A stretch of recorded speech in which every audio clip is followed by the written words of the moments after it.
ಮಹಾರಾಷ್ಟ್ರದಲ್ಲಿ ಮಹಾಕುಂಭಮೇಳದ ಸಂಭ್ರಮ ಮುಗಿಲು ಮುಟ್ಟಿದೆ. ಇಲ್ಲಿ ಕನ್ನಡಿಗ ವಿಶೇಷ ಚೇತನರೊಬ್ಬ ವೀಲ್ ಚೇರ್ನಲ್ಲಿ ಬಂದು ಗಮನ ಸೆಳೆದ್ರು. ಎಲ್ಲರೂ ಮಹಾಕುಂಭಕ್ಕೆ ಬನ್ನಿ ಅಂತ ಹೇಳಿ ಮನವಿಯನ್ನ ಮಾಡಿದ್ರು. ನಮಗೆ ಕಾರ್ ಇಲ್ಲದೆ ಓಡಾಡಕ್ಕಾಗಲ್ಲ, ನಮಗೆ ನೆಲದ ಮೇಲೆ ಕಾಲಿಟ್ರೆ ನಮ್ಮ ಕಾಲು ಸವಿಯುತ್ತೆ ಅಂತ ಹೇಳಿ ಹೇಳೋರಿಗೆಲ್ಲ ತಾವೊಬ್ರು ಏನ್ ಹೇಳಿಕ್ ಬಯಸ್ತೀರಿ? ನಾನು ಹೇಳೋದು ಒಂದ ಮಾತು ಏನ್ ಹೇಳ್ತೇನೆ ಅಂದ್ರೆ, ನಾವು ಮೊದ್ಲು ಆ ಭಗವಂತನನ್ನ ನಾವು ಕಾಣಬೇಕನ್ನೋದು ಒಂದು ನಾವು ನಾವ್ ಹೆಂಗ್ ಬಂದು ಮುಡ್ತೇವೆ ನಮಗ್ ಗೊತ್ತಿಲ್ಲ, ನಾವ್ ಹೆಂಗ್ ಬರ್ತೇವೆ ಅನ್ನೋದು ಗೊತ್ತಿಲ್ಲ. ನಾವು ಒಂದು ತ್ರಿವೇಣಿ ಸಂಗಮದಲ್ಲಿ ಬಂದು ಅಮೃತ ಸ್ನಾನವನ್ನ ಮಾಡ್ಬೇಕನ್ನೋದು ನಮ್ಮ ತಲೆಗೆ ಒಂದು ಛಲ ಇಟ್ಕೋಬೇಕು. ನಾವು ಏನ್ ಕೆಲಸ ಮಾಡ್ತೀರಿ? ನಾನು ಒಂದು ಸಣ್ಣ ಪುಟ್ಟದ ಒಂದು ಬಿಸ್ನೆಸ್ ಅನ್ನ ಮಾಡ್ತಾ ಇದ್ದೇನೆ. ಆತ್ಮ ಖುಷಿ ಆಯ್ತಲ್ರಿ? ಆತ್ಮ ಖುಷಿ ಆತ್ರಿ. ಪರಮಾತ್ಮನ ನಾವು ಭೇಟಿ ಆಗಿನಲ್ರಿ. ಇನ್ನು ನಮ್ಮ ಮೂರ್ ಪೀಳ್ ನಮ್ಮ ಮಕ್ಳಿಗೂ ಆಗಲ್ಲ, ನಮ್ಮ ಮುಂದಿನ ಮಕ್ಳಿಗೂ ಆಗಲ್ರಿ. ಇದನ್ನ ನೋಡಕ್ಕೆ ನಾವು ನೋಡಿದೀವಿ ಅಂತ ಹೇಳ್ರಿ, ನಾವೇ ಪುಣ್ಯಾತ್ಮರಿ. ನೀವಂತೂ ಬಹಳ ಪುಣ್ಯಾತ್ಮರಿ. ಹೌದ್ರಿ ಖುಷಿ. ಕರ್ಕೊಂಡ್ ಬಂದವ್ರಿ ಯಾರ್ರಿ? ನಮ್ಮನ್ನ ಕರ್ಕೊಂಡ್ ಬಂದಾರ ಅಂದ್ರೆ ಗುರುಬಸ ಹಿರೇಮಠ ಅಂತ ಹೇಳ್ರಿ, ಇಲ್ಲೇದಾರ್ರಿ. ಇವರು ಬಾಬಣ್ಣ ಹೊಸಮನಿ ಅಂತಂದ್ ಹೇಳ್ರಿ, ಆನಂದ್ ಬಾಸೂರ್ ಅಂತಂದೇಳಿ, ಕುಮಾರ್ ಅಂತಂದ್ ಹೇಳ್ರಿ. ಮಹಾಕುಂಭದಲ್ಲಿ ಕನ್ನಡದ ಕಂಪು ಪಸರಿಸಿದೆ. ಗಡಿನಾಡ ಕನ್ನಡಿಗರಿಂದ ಮಹಾಕುಂಭದಲ್ಲಿ ಕನ್ನಡದ ಬಾವುಟ ರಾರಾಜಿಸಿದೆ. ಬೆಳಗಾವಿಯ ಕನ್ನಡಿಗರು ಅಣ್ಣವರ ಹಾಡನ್ನ ಹಾಡಿ ಕುಣಿದಾಡಿದ್ರು. ರಿಪಬ್ಲಿಕ್ ಕನ್ನಡಕ್ಕೆ ಜಯವಾಗ್ಲಿ ಅಂತ ಹೇಳಿ ಘೋಷಣೆಯನ್ನ ಕೂಗಿದ್ರು. ಕನ್ನಡ ನಾಡಲ್ಲಿ ಹುಟ್ಟಬೇಕು, ಹುಟ್ಟಿದರೆ ಕನ್ನಡ ಮಣ್ಣ ಮೆಟ್ಟಬೇಕು. ಬದುಕಿದು ಜಟಕ ಬಂಡೆ, ಇದು ಓಡಿಸುವ ಬಂಡೆ. ಬದುಕಿದು ಜಟಕ ಬಂಡೆ, ಇದು ಓಡಿಸುವ ಬಂಡೆ. ಹುಟ್ಟಿದ್ದಾರೆ ಕನ್ನಡ ನಾಡಲ್ಲಿ ಹುಟ್ಟಬೇಕು, ಹುಟ್ಟಿದರೆ ಕನ್ನಡ ಮಣ್ಣ ಮೆಟ್ಟಬೇಕು. ಬದುಕಿದು ಜಟಕ ಬಂಡೆ, ಇದು ಓಡಿಸುವ ಬಂಡೆ. ಹರ ಹರ ಮಹಾದೇವ್. ಜೈ ಜೈ ಕರ್ನಾಟಕ ಮಾತೆ, ಜೈ ಕನ್ನಡ ನಾಡಲ್ಲಿ. ಮೊನ್ನೆ ಕಾಲ್ತುಳಿತದಲ್ಲಿ ಮೃತಪಟ್ಟವರ ಆತ್ಮಶಾಂತಿಗಾಗಿ ಮೌನಿ ಬಾಬಾ ಭೂ ಸಮಾಧಿಯಾಗಿದ್ರು. ಇಂದು ಅವರು ಹಿಂದೂ ರಾಷ್ಟ್ರಕ್ಕೆ ಸಂಕಲ್ಪ ಮಾಡಿದ್ದಾರೆ. 5 ಕಿಲೋಮೀಟರ್ ಉರುಳು ಸೇವೆ ಮಾಡಿ ಸಂಕಲ್ಪ ಮಾಡಿದ್ರು. ವಸಂತ ಪಂಚಮಿಗೆ ಮೌನಿ ಬಾಬಾ ಉರುಳು ಸಂಕಲ್ಪದೊಂದಿಗೆ ಸಂಗಮಕ್ಕೆ ಆಗಮಿಸಿದ್ರು. ಪಂಚಮಿಯಂದು ದಿವ್ಯ ಸ್ಥಾನ ಪುಣ್ಯ ಸ್ನಾನಕ್ಕೋಸ್ಕರ ಆಗಮಿಸ್ತಾ ಇದ್ರೆ ನೋಡಿ, ಮೌನಿಜಿ ಮಹಾರಾಜ್ ಅವರು ಉರುಳು ಸೇವೆಯ ಮೂಲಕ ಪುಣ್ಯ ಸ್ನಾನಕ್ಕೆ ಆಗಮಿಸ್ತಾ ಇರುವಂತ ದೃಶ್ಯವನ್ನ ಗಮನಿಸ್ತಾ ಇದ್ದೀರಿ. ಅವರ ಶಿಷ್ಯ ಗಣದೊಂದಿಗೆ ಆಗಮಿಸ್ತಾ ಇರುವಂತಹ ದೃಶ್ಯ ಮೌನಿ ಸ್ನಾನಕ್ಕೋಸ್ಕರ.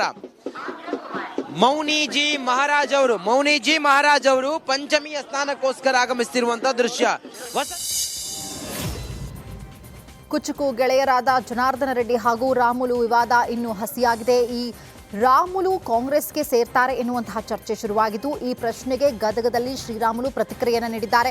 ಒಳ್ಳೆಯ ವ್ಯಕ್ತಿ ಆಗಿರುವ ಕಾರಣ ಕರೆದಿರಬಹುದು, ನಾನು ಹೋಗಬೇಕೆಂದ್ರೆ ನನ್ನನ್ನ ತಡೆಯೋದಕ್ಕೆ ಆಗುತ್ತಾ ಅಂತ ಕೌಂಟರ್ ಅನ್ನ ಕೊಟ್ಟಿದ್ದಾರೆ.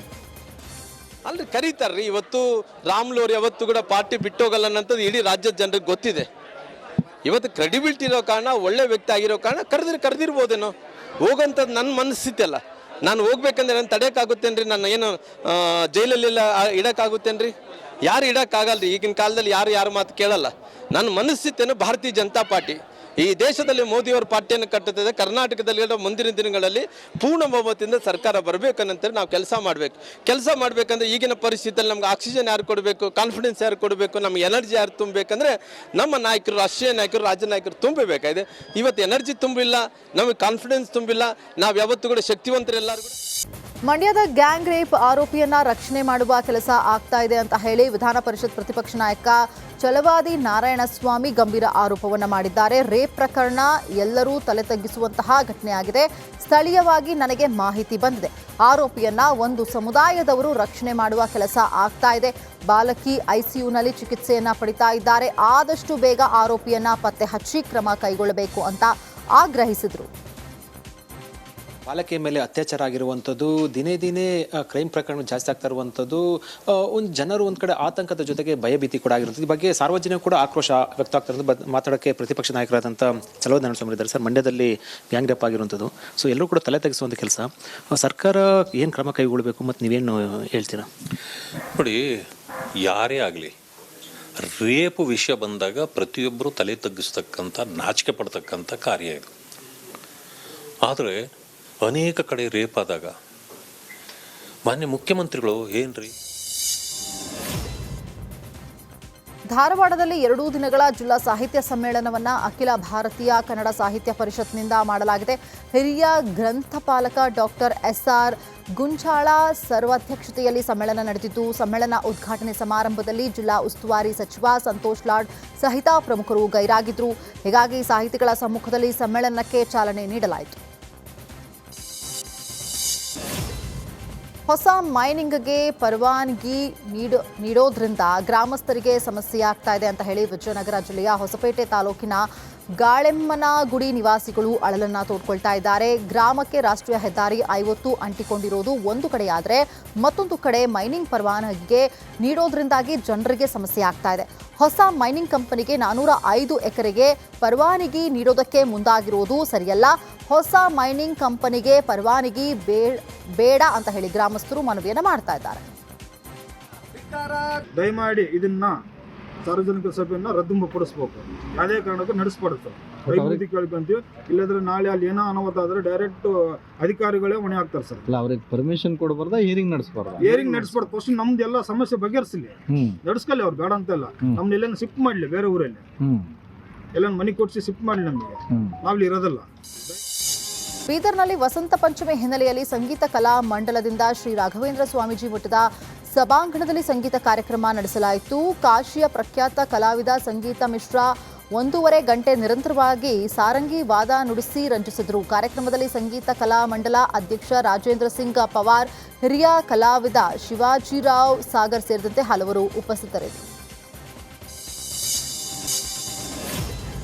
ಕನಿಷ್ಠ ವೇತನಕ್ಕಾಗಿ ಅಂಗನವಾಡಿ ನೌಕರರ ಕೂಗು ಹೆಚ್ಚಾಗಿದೆ. 6ನೇ ಗ್ಯಾರಂಟಿ ಜಾರಿಗಾಗಿ ಫ್ರೀಡಂ ಪಾರ್ಕ್ನಲ್ಲಿ ಧರಣಿ ನಡೆಸ್ತಾ ಇದ್ದಾರೆ. ಚುನಾವಣೆಯ ವೇಳೆ ಕಾಂಗ್ರೆಸ್ 6ನೇ ಗ್ಯಾರಂಟಿ ಘೋಷಿಸಿತ್ತು. ಪ್ರಿಯಾಂಕಾ ಗಾಂಧಿ ಘೋಷಣೆ ಮಾಡಿರುವಂತಹ ಗ್ಯಾರಂಟಿಯನ್ನ ಅನುಷ್ಠಾನಗೊಳಿಸಿ ಅಂತ ಹೇಳಿ ಪ್ರತಿಭಟನೆ ಮಾಡ್ತಾ ಇದ್ದಾರೆ. AITUC ನೇತೃತ್ವದಲ್ಲಿ ಅಂಗನವಾಡಿ ನೌಕರರ ಹೋರಾಟ ನಡೆಸ್ತಾ ಇದ್ದು, ಸಿದ್ದರಾಮಯ್ಯ ಸರ್ಕಾರ ನುಡಿದಂತೆ ನಡೆಯುತ್ತಾ ಎನ್ನುವುದೇ ಈಗ ಪ್ರಶ್ನೆಯಾಗೋಗಿದೆ. ಸರ್ಕಾರಕ್ಕೆ ನಾವು ಹೇಳೋದು 6ನೇ ಗ್ಯಾರಂಟಿ ಜಾರಿ ಮಾಡಲೇಬೇಕಂತ. 2 ವರ್ಷಗಳಾಗ್ತಾ ಇದೆ ತಮ್ಮ ಸರ್ಕಾರ ಬಂದು. 2 ವರ್ಷದಿಂದ ನಾವು ನಿಮ್ಮ ಅಧಿನಾಯಕಿ ಒಬ್ಬ ಮಹಿಳೆ ಕೊಟ್ಟಂಥ ಗ್ಯಾರಂಟಿಯನ್ನು ನೀವು ಜಾರಿ ಮಾಡಲೇಬೇಕು. ಮಾಡದೆ ಹೋದರೆ ಮಹಿಳೆಗೆ ಅವಮಾನ ಮಾಡ್ದಂಗೆ, ಮಹಿಳೆಯರಿಗೆ ಅನ್ಯಾಯ ಮಾಡ್ದಂಗೆ. ಅದರಿಂದ ನಾವು 6ನೇ ಗ್ಯಾರಂಟಿನ ಜಾರಿ ಮಾಡಲೇಬೇಕಂತ ಹೇಳಿ ಬಹುಮುಖ್ಯವಾಗಿ ಈ ಬಜೆಟ್ ಒಳಗಡೆ 1,000 ಮೊನ್ನೆ ನಮಗೆ 8ನೇ ತಾರೀಕಲ್ಲಿ ಮಿನಿಸ್ಟ್ರ್ ಮೀಟಿಂಗ್ ಕರೆದಿದ್ರು. ಆ ಸಂದರ್ಭದಲ್ಲಿ ನಾನು 6ನೇ ಗ್ಯಾರಂಟಿ ಅಂದರೆ ಜಯಮ್ಮ ನೀವು 6ನೇ ಗ್ಯಾರಂಟಿ ಹೇಳ್ಬೇಡಿ ಅಂದರು. ಇಲ್ಲ ಮೇಡಮ್ನವರೇ, ಇದ್ರ ಮುಖಾಂತರ ತಿಳ್ಕೊಳ್ಳಿ, ನೀವು 6ನೇ ಗ್ಯಾರಂಟಿ ನಮಗೆ ಕೊಡಿಸ್ಲೇಬೇಕು. ನಿಮ್ಮ ಅಧಿನಾಯಕಿ ಕೊಟ್ಟಂಥ ಮಾತನ್ನು ಉಳಿಸ್ಲೇಬೇಕು.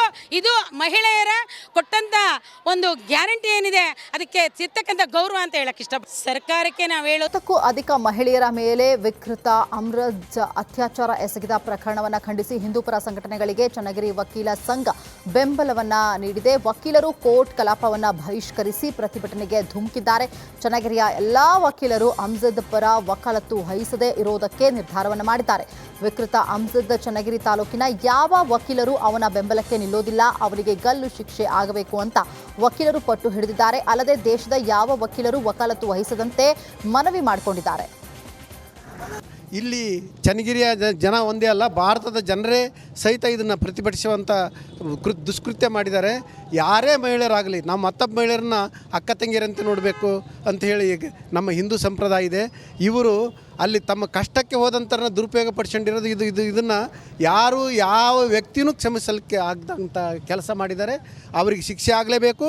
ನಾವು ವಕೀಲರು ಎಲ್ಲರೂ ಸೇರಿ ಯಾರೂ ಸಹಿತ ಅವ್ರ ಪರವಾಗಿ ಕೇಸ್ಗಳಲ್ಲಿ ಹಾಜರಾಗಬಾರ್ದು. ಅವರಿಗೆ ಶಿಕ್ಷೆ ಆಗಲಿಕ್ಕೆ ಏನೇನು ಬೇಕು ಸಹಕಾರ ಅದನ್ನೆಲ್ಲ ಕೊಡಲಿಕ್ಕೆ ನಾವೆಲ್ಲರೂ ತಯಾರಿದ್ದೇವೆ ಅಂಥೇಳಿ ಇದನ್ನು ನಾವು ಎಲ್ಲರೂ ಒಟ್ಟಾಗಿ ಪ್ರತಿಭಟನೆ ಮಾಡ್ತಾಯಿದ್ದೇವೆ. ಯಾರೇ ಪ್ರತಿಭಟನೆ ಮಾಡಿರಿ ಅದಕ್ಕೆಲ್ಲರಿಗೂ ಸಹಿತ ನಮ್ಮ